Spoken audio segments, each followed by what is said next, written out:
Who in the room is really, really happy at this moment in time? Who has got the best sales force? Your life is going brilliant. You personally are great. Business is great. Finance is great. Just show of hands quickly. Who is in the best time of their life at the moment in time?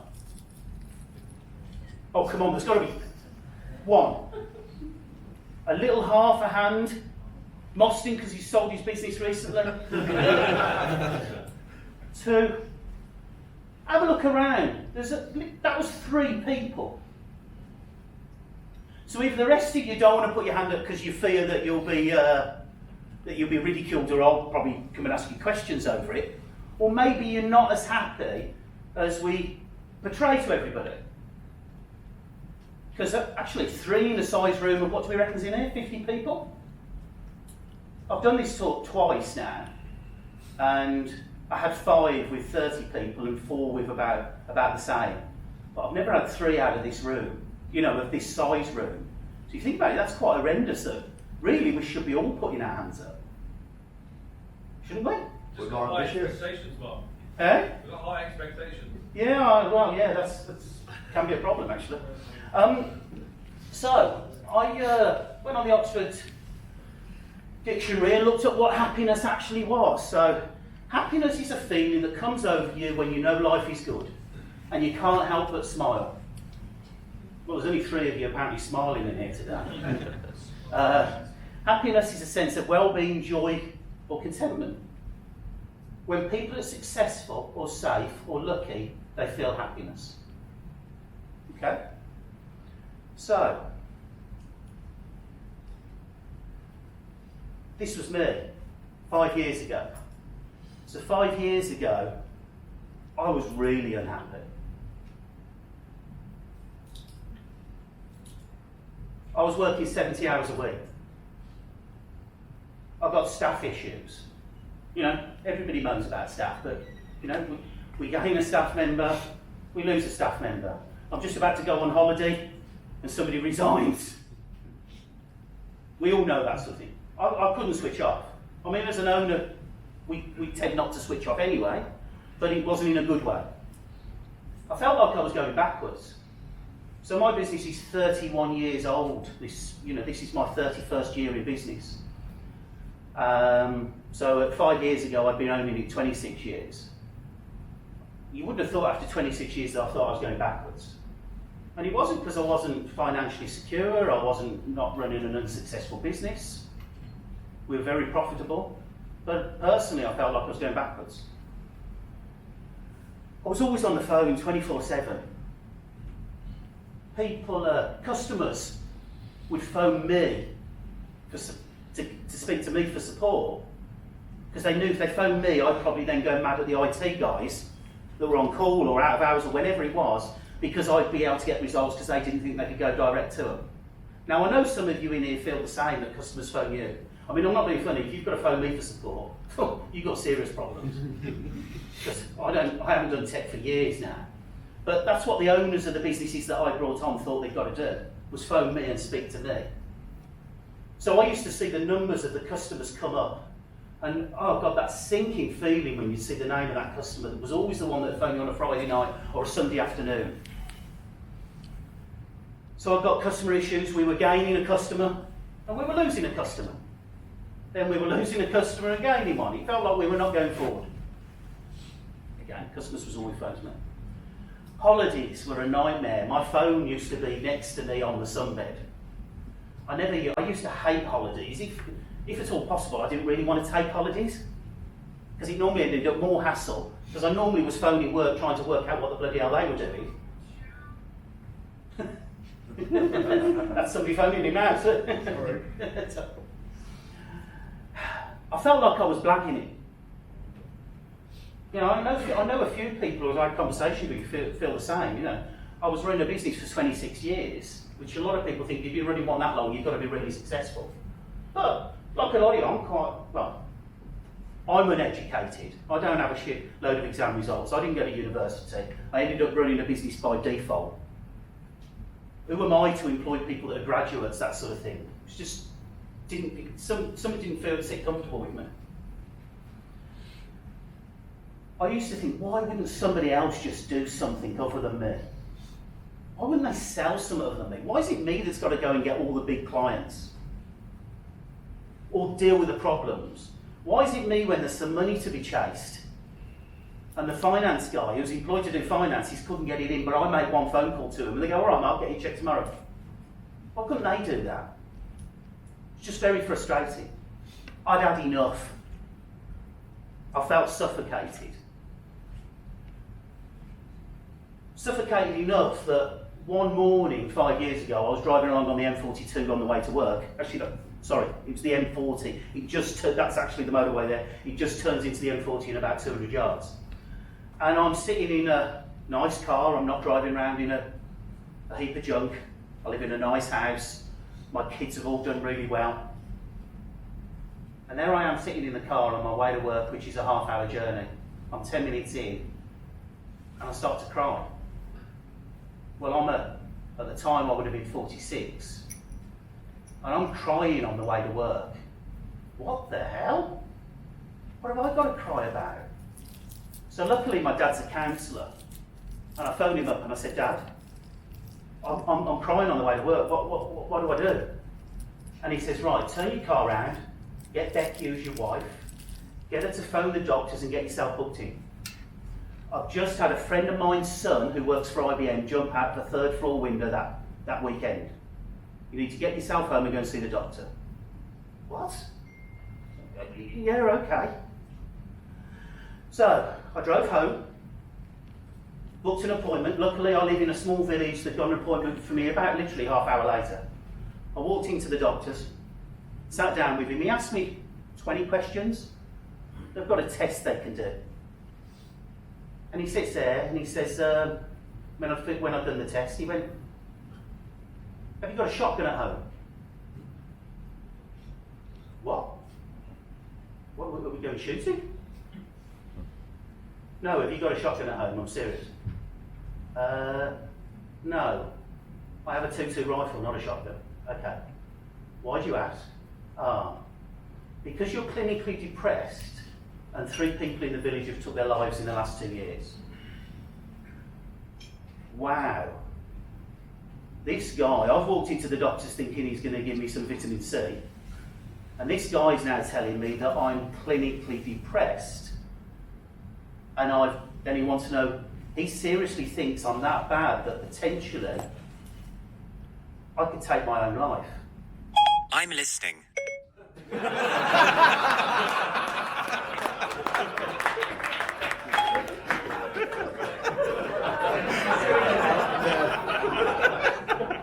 Wow, that's a new service from Siri. Wow, you couldn't make that up. That's brilliant. Did you do that deliberately? I'm not near it. So,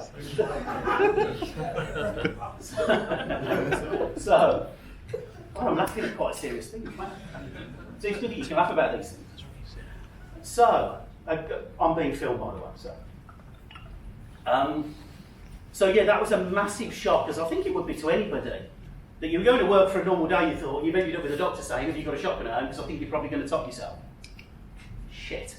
Right, this is something now I need to start, taking seriously. So, I was prescribed some tablets, and I went home.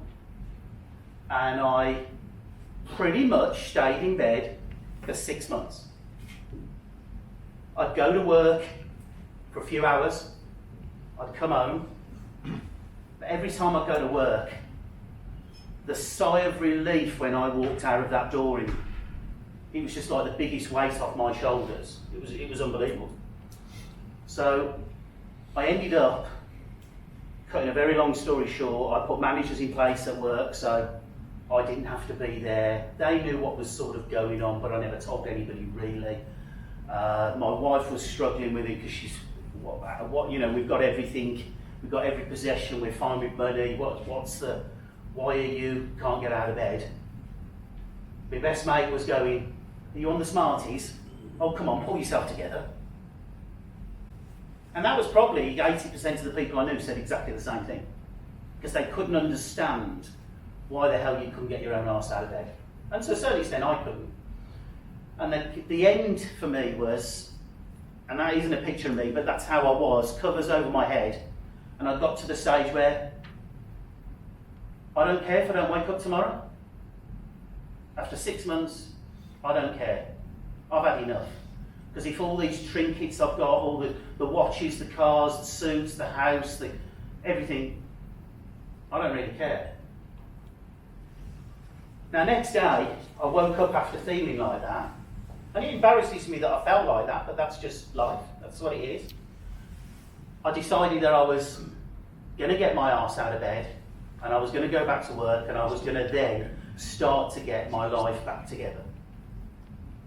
And there was a phrase that came up, I can't remember whether it was on the telly or something like that. You know, I believe a lot in fate. There will come a time when everything was finished. That was the previous day. That will be the beginning. So I got to the stage whereas I was comfortable with what was happening, I knew what I've got to do about it, but that took me 6 months. Now the strange thing about this is I've been a member of Network Group for over 5 years. So those that have been members for over 5 years in here would have known me at that time. But you would have never, ever, ever known that I was suffering. Because I used to think it was an owner's mask we wear. You know, we always have to say things are brilliant, we always have to say everything's great, we never go, oh, it's shit. Because we look up to, you know, we want our peers to think good of us. So you'd have never heard me say anything negative at all. So all of you would have known me in that period of time, and I would have never shown it because I would have seen it as weakness.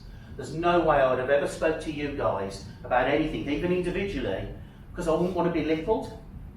I'd think I was going to be belittled. I'm a boss. I'm meant to be strong. I'm meant to know stuff. I'm meant to be the best that I can be. And that's what we don't do. We don't speak to anybody about it for the fear of, maybe there's a lot more happier people in here than what there is. You know, maybe only 3 people, they were the brave ones to put their hand up just in case they were going to get spooked. Maybe everybody's happy here, but they just didn't want to put their hands up. It's a similar thing. So a lot of us wear masks, and our employees wear masks. We actually think we've got 70% of our staff have some form of mental health issue, which I think is the national average is about 70% of everybody in the country has some form of mental health issue. So my business is not going to be any different, and neither is yours.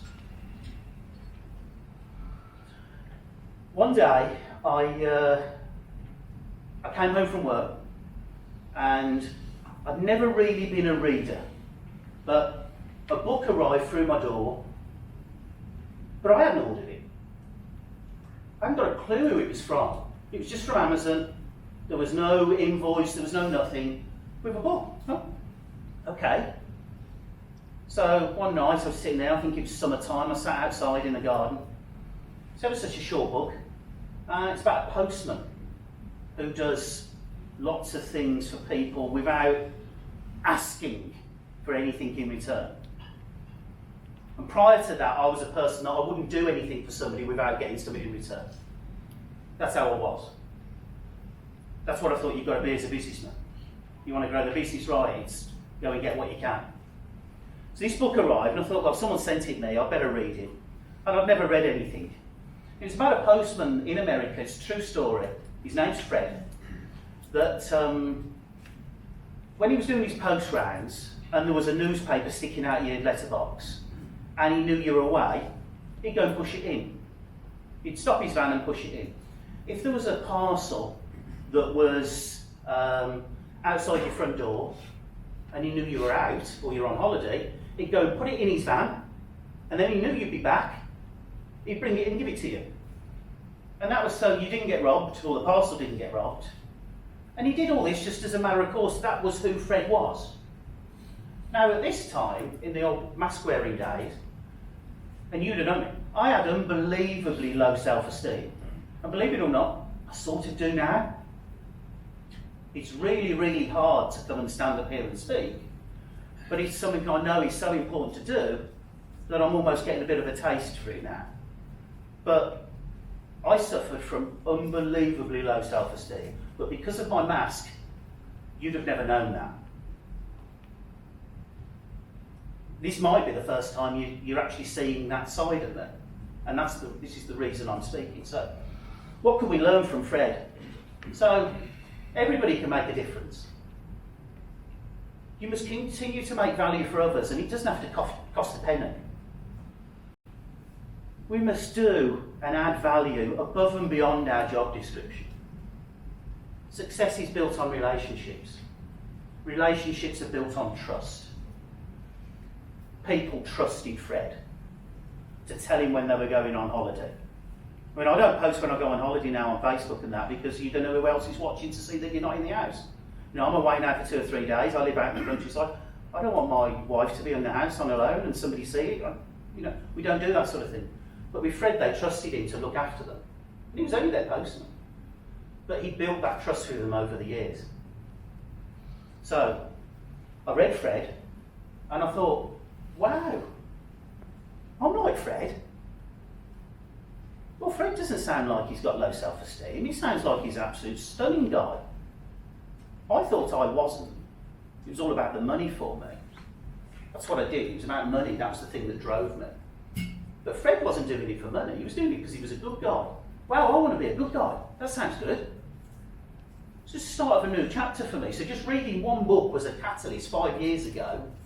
From those of you that knew me 5 years ago, you will know that I'm a lot different now than what I was 5 years ago. So the sort of books I did used to read were these. Get rich quick type. You know. That was what it was about. It was about the money. Which I've realised now that it's not about money. It seriously isn't about money. That's our bookcase at ATG now. We've got over 70 books in there. The company reads, we read. One of the best books in there, though, is 5 Dysfunctions of a Team, which is from a guy called Patrick Lencioni. Very famous author from the States. And it's about how you build trust in a team. Or with anybody, to be fair. So this is Patrick's rules, in effect, his pyramid. So you need to build trust through vulnerability with your team. So I'm being vulnerable to you now. I know it's a thing a lot of you necessarily wouldn't do, stand up here and tell your innermost weaknesses. So you build trust with your team, because he says without having trust in your team, you can't have conflict. And if you haven't got conflict, you can't have commitment. And if you haven't got commitment, you can't have accountability. And if you don't have accountability, you can't have results. So in a roundabout way, if you want to have results, you've got to have trust in your team. And they've got to trust you. And trust comes from vulnerability. So I just want to play you, hoping this will work now, because it's a video that's embedded, a quick video from Patrick where he's talking. He owns a consulting firm. He's wrote lots of books. This is straight off YouTube. You don't have to buy his books. You can go and look at it all on YouTube. So I once worked with a CEO who's a famous guy. You've seen his picture on many national, international magazines. He's very famous. I worked with him when he was at a previous company, and to be quite frank, he was not a great leader. But he was brilliant and intimidating and famous. And so nobody on his team in this company ever disagreed with him. And the head of human resources, God bless her, went to this guy and said, listen, nobody ever tells you when they disagree.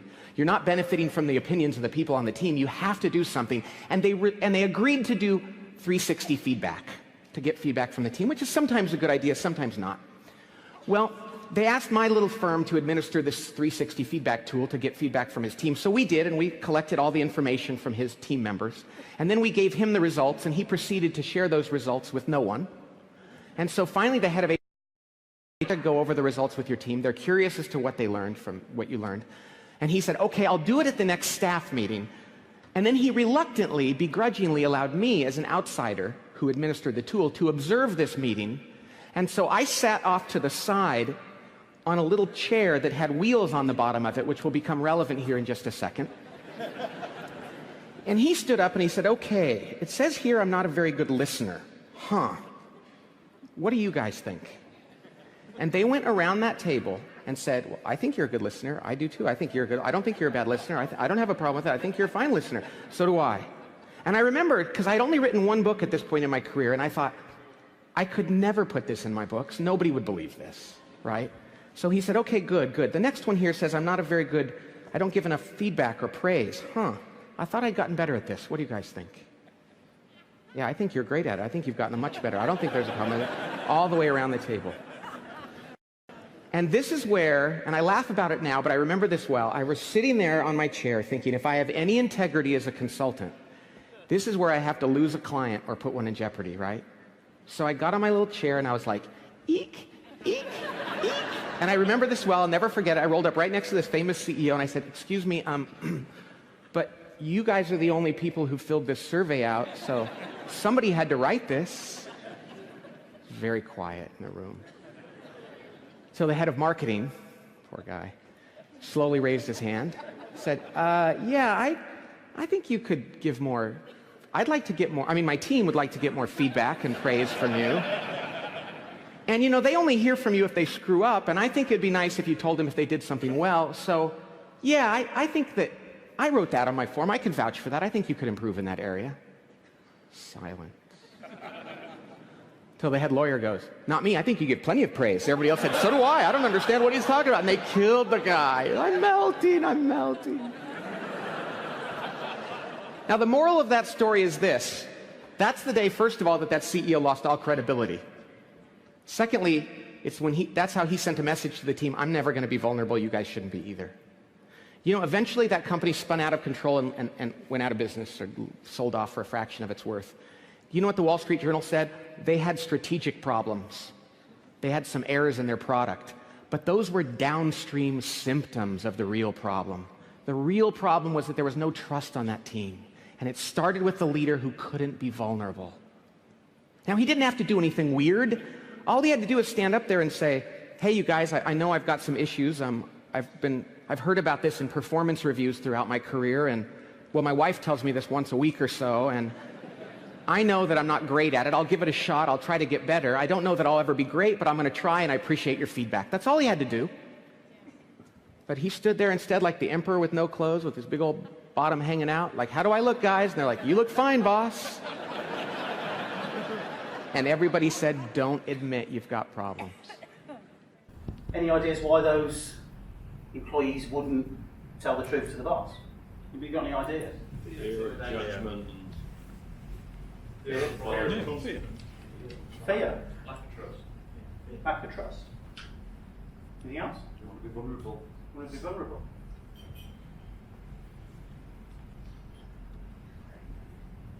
That's what I wrote down, I think.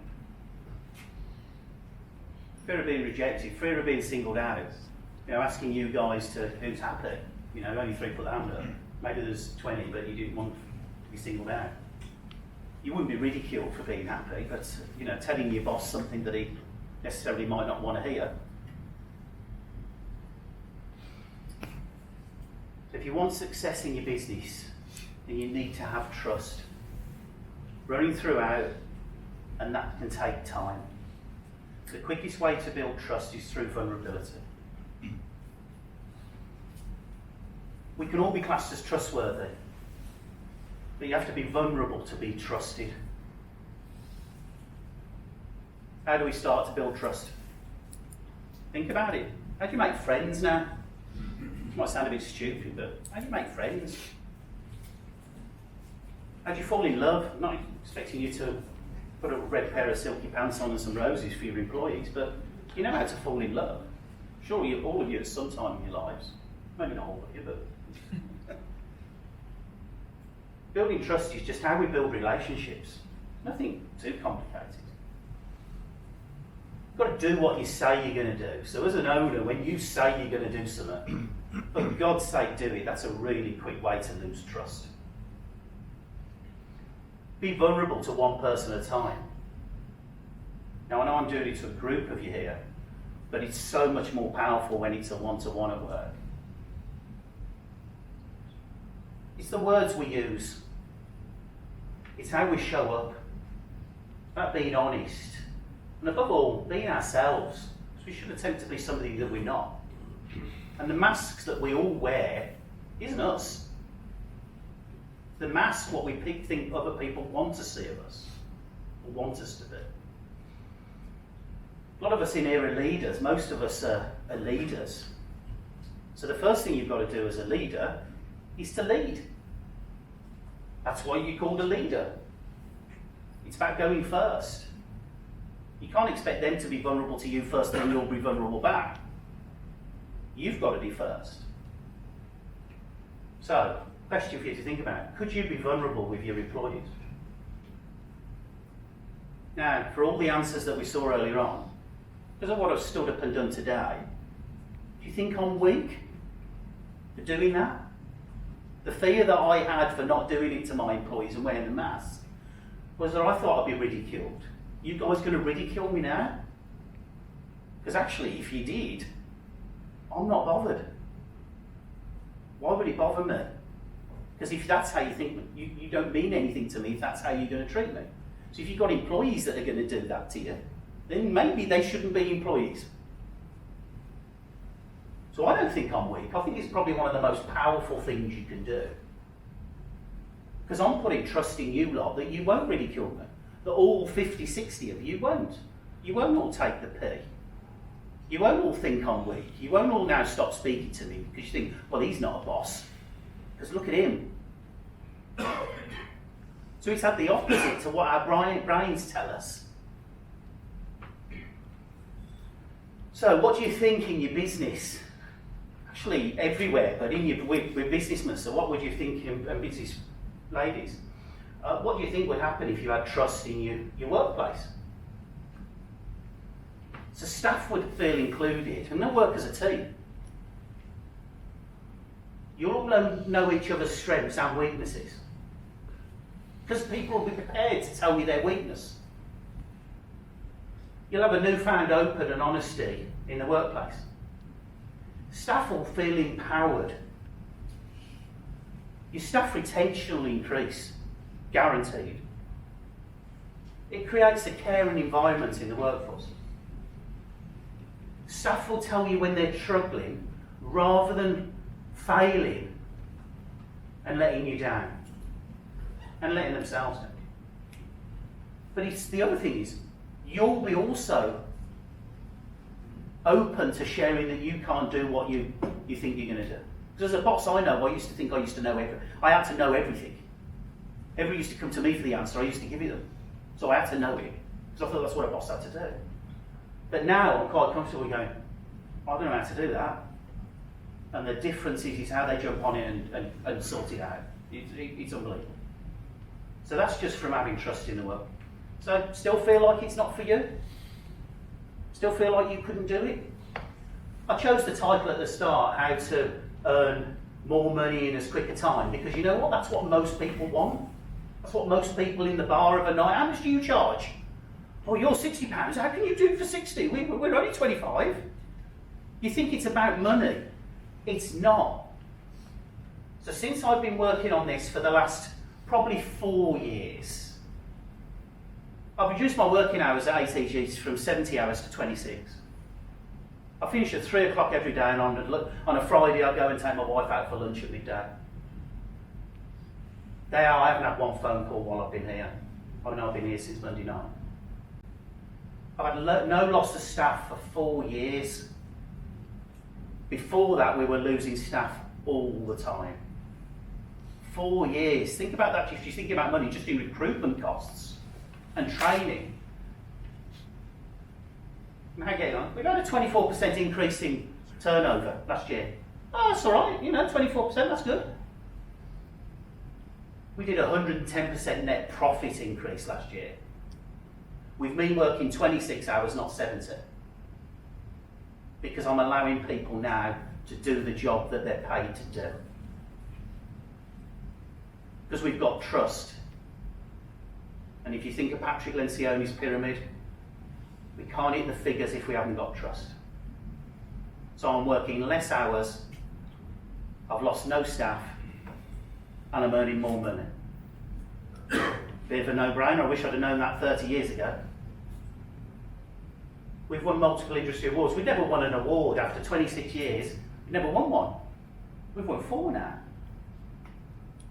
In fact, this week, Kate, who's my office manager, she's just been, she's in the nominations for one of the best women in tech. Because 2 of the guys in one of the departments sent off the thing for it. I knew nothing about it. Because they work as a team now. Nobody's siloed. Do you know what the best thing in the world is for me out of all of that? I'm the happiest I've been for years. So I'm earning actually less money than what I did 5 or 6 years ago, because we were a lot bigger company then. But I know where I'd rather be. I'd rather be where I am now, happiest, spreading the word now about trust and what a difference it can make to you and your workforce, because it's not about the money. So top 10 things I've learned about trust. So, trust is the #1 leadership competency skill that's needed today. Trust builds people into teams, but it takes time. You know, I've been doing this now 4 years, and I've probably only had it right for the last 2. It's going to take you 2 years to get it done. You know, like if you're going to do traction, that takes you 2 years. As a visionary that I was, I thought I'd do traction in 6 months. No, it took 2 years to get it properly right. But we can all learn it. It's not hard. The biggest reason their employees don't trust their management is that management don't trust their employees. Loads of you moan about your staff. Go speak to them. Be open to them if you've got problems. Speak to them. They'll know. They'll know because they're hiding as much as you are. Leaders are responsible for the people, not the results. The people are responsible for the results. Think about it. What's the easiest business you ever win? Referral. Why? Because trust's transferred from your existing client to the one that's been referred. It's the easiest sale you can ever do.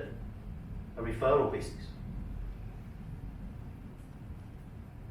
Business innovation stops if you don't have trust, but flourishes when you do. So all of us in the IT, it's moving so quick. We need stuff, we've got to change. Look, at us years ago we were all breakfast, now we're MSP, now we're looking at MSSP. Never mind the MSP 2.0 that we missed in between. So we've got to be looking to innovate all the time and curve jump to whatever the next new thing is. Because we'll all be dead. AI's coming out, well AI's here, but in our world, AI's going to fix most of the problems that your tech's fixing now. You know, all your continuing partners out there, you want to see how much AI they're investing. Wow, your techs won't have a job to do. But if you've got trust in the workplace, they'll be your staff, not just you, will be thinking what they can do next, what you can do next, what curve jump you can do. The best way, people ask all the time about, how do you handle millennials? Trust them. That's what they want to do. They want to be trusted, they want to be part of something. To trust them to do the job. It's the little things that make a difference. Like putting Kate in for the award without anybody else knowing. It's remembering somebody's birthday or kid's birthday at work. Just little things. Remembering people's missus' name. Giving them a day off when you know they've got a problem. About them to have a mask and feel guilty for leaving the job. There's tons and tons of little things. They don't have to cost nothing. Sitting down with people and being honest and being yourself doesn't cost anything at all. You can all be considered trustworthy, but you've got to be vulnerable to truly be trusted. Okay, so how do I start? The first thing you've got to do is recognise some of the things I've been saying and admit it to yourself. Take your mask off for 2 minutes and look at yourself in the mirror and say, do I really want to do this? Because it's not hard, it's a lot of soul searching. But when you come out the other end, you'll have a hell of a lot more stronger business and you'll be a lot happy. I'll ask the question, are you happy? And everybody will put their hand up. Go and look at Patrick's videos online. They're all on YouTube. There's tons of them. Patrick Lencioni, he doesn't hide any of his stuff. It's all up there. Go and buy his books. It's really, really good. Incidentally, I found out a couple of years later the guy that sent me the Fred Factor book was Phil Morgan. I found out years and years later. Go and look at Patrick. He talks a hell of a lot of sense. And I was in London last week at the World Business Innovation Conference, and Simon Sinek was there, Stephen R. Covey, top 100 influential speakers, unbelievable conference for 2 days. 3 of them were talking about trust in the workplace. Now it's a game changer. And these guys are paid 150, 200 grand to talk for an hour. So there's some, there's something in this. Brené Brown was one of the first people. She's got a thing called Power of Vulnerability of her books. But if you've got Netflix, she's just released a Netflix video. So if you don't want to watch, you don't want to read. Sorry, if you don't want to go online on YouTube, she's got a video on Netflix. It's there. It's brilliant. And she talks about the power of vulnerability in the workplace. That's me. Thank you.